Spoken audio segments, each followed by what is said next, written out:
Hello and welcome. My name is Melissa Galasso, and I'm super excited to talk to you about a very recent ASU 2025-10, which is related to accounting for government grants received by business entities.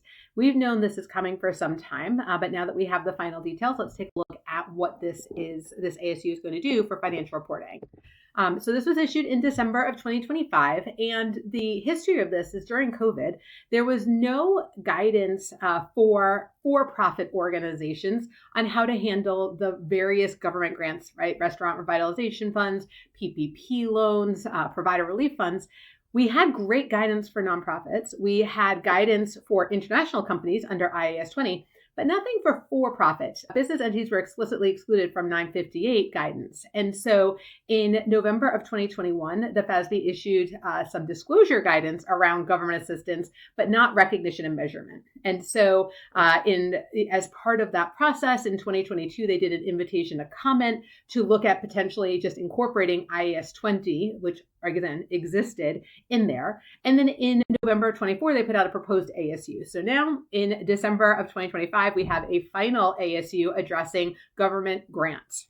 Previously, our options were to analogize either IAS 20 or 958-605, which was for nonprofit organizations and had been recently updated in ASU 2018-08.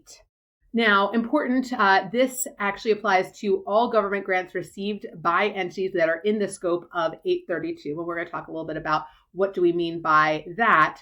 It does not apply to tax type transactions that would be subject to Topic 740, like non-refundable, non-transferable income tax credits.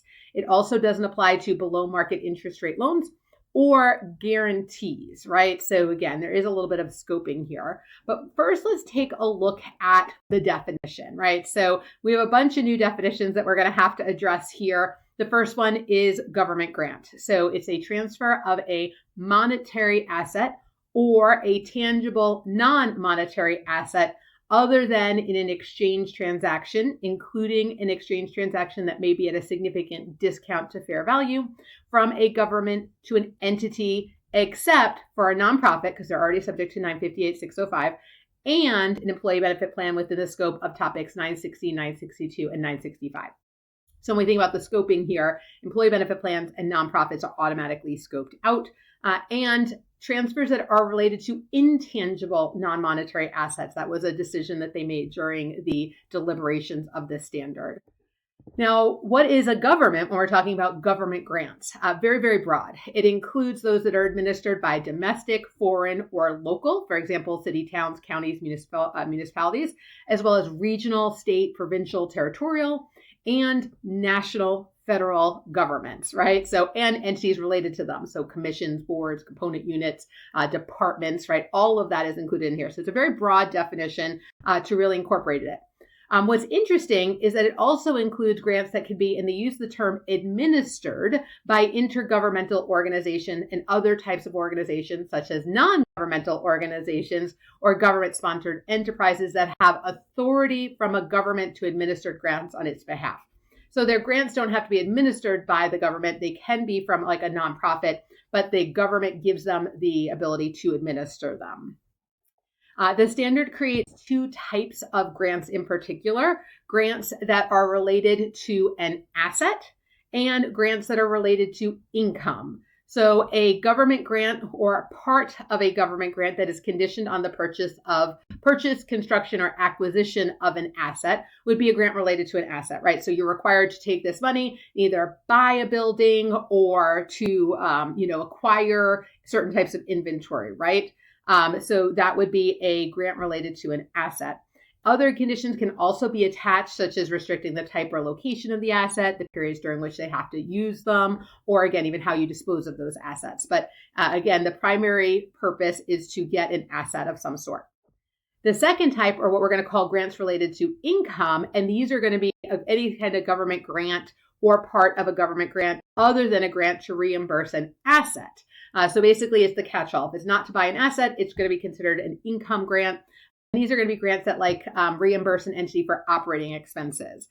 So again, lots of new terminology here. It also defines, thank you, PPP loans, forgivable loans. And so again, a loan for which the lender agrees to waive repayment under certain prescribed conditions established by a government. So again, if you did certain things, the government, right? So even though the government wasn't technically the lender, but the government set up conditions to which the lender would have to forgive that loan. And so again, these are all new definitions that are introduced in this standard. So what kind of recognition are we expecting here? Well, when do I recognize them? So you're not going to recognize a government grant until it is probable that both of the following are met. First, an entity will comply with the conditions attached, right? So this is different than what we do for nonprofits, which, nonprofits we banned in ASU 2018-08 probability assessments. They are back for for-profit organizations. And so again, here, if it has to be probable that you're going to be able to comply, right? That you're going to use the money the way it's supposed to be done, that you're going to meet the terms and conditions of award, and it has to be probable the government's going to receive the grant, right? So again, a little bit of a consideration. So they have a wait until recognition here. Just simply receiving a grant doesn't in and of itself provide conclusive evidence that the conditions attached have been or will be fulfilled, right? So that's a clarification. There is a probability assessment. For those forgivable loans, they're treated as a government grant when the entity meets the criteria for grant recognition on previous slide, or again, including when it is probable that the entity will meet the terms of the forgiveness, right? So again, a little bit of clarification there. For grants related to income, they are recognized in earnings on a systematic and rational basis over the period in which the entity recognizes as expenses related to the cost that the grant is intended to compensate, right? So again, when we take a look at this, it's just going to be sort of over that period of time on a rational basis, again, related to the related expenses. Interestingly, kind of an unusual situation, when it's related to an asset, there's actually two options. So they did not prescribe, it's a grant related to income, one methodology, rational and basis. On the other hand, if it's related to an asset, you have a choice. So you're going to recognize the grant on the balance sheet as the entity incurs the costs related to the grant for which the grant is intended to compensate. And your first option is what we're going to call the deferred income approach. And you're going to separately recognize the grant as deferred income. So basically, you're going to park it on the balance sheet. Or, kind of interesting, what we call the cost accumulation approach, which is basically an adjustment to the cost basis. So say we buy a building for $1 million, but they give us $200,000 towards that. We would recognize $800,000 on the books, right? So we adjust the cost basis in determining the amount that we would carry the asset at. So basically, we offset the acquisition cost of those assets. Now, this is important because if it is a cost accumulation approach, we're using cost to the entity.